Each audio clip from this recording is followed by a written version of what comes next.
Does this tariff delay help you? Not really. What you have to understand is that we're dealing with a lot of push and pull with these announcements. So that means that from a short-term and long-term perspective, it makes it almost impossible to plan whether you're a major brand or you're a small to mid-sized business like ours. How much of your sourcing is from China? I would say about 20 to 30% of our sourcing is currently from China, but it's a lot of new product. So when you're talking about innovation, product development, all this partnership that we've been building overseas with our partners, and then these announcements happen, our relationship gets affected. Could you or would you shift that somewhere else or bring it onshore? Well, strategically, because we saw that there was volatility with these announcements, our team had already started doing some second sourcing in other countries. And in doing so, we would research different trade agreements that the U.S. had to make sure that we could understand the volatility of those relationships as well. But it's also not so easy to just bring manufacturing to the United States.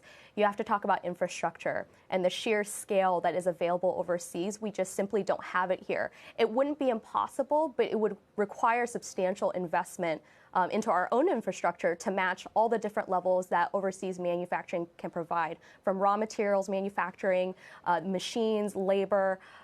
It's just not the same. And so it's not impossible, but it would require substantial investment. And presumably would be more expensive. So if I were one of your shoppers, one of your customers, what effect would I notice so far? Does it mean less product availability, increased prices? The Tax Foundation actually released a very interesting statistic, which is the average American family of four would be spending at least $350 more to make up in retail costs. In other words, companies, big and small, are going to have to increase for every dollar tariff that is applied, 4 additional dollars in retail costs are applied.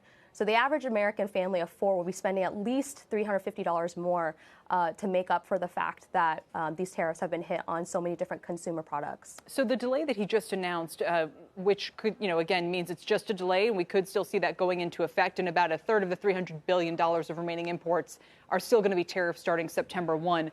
What's that going to mean for Society 9? Well, for Society 9, our schedule still remains to be the same. I think the largest impact we're seeing, aside from the tariff bill that we will get hit on some of our products, is the fact that the commercial freight world is now in an extreme state of duress. Well, not duress, but rather great demand. And what that means is surcharges. So not only now are small to mid-sized businesses and large businesses trying to rush to get their products in before these deadlines, but additionally, the commercial freight world is seeing the spike in demand, and righteously so. They are increasing their rates with surcharging. Lynn, it's great to check in with you, although I wish the news were better as you guys navigate this period. Thanks so much.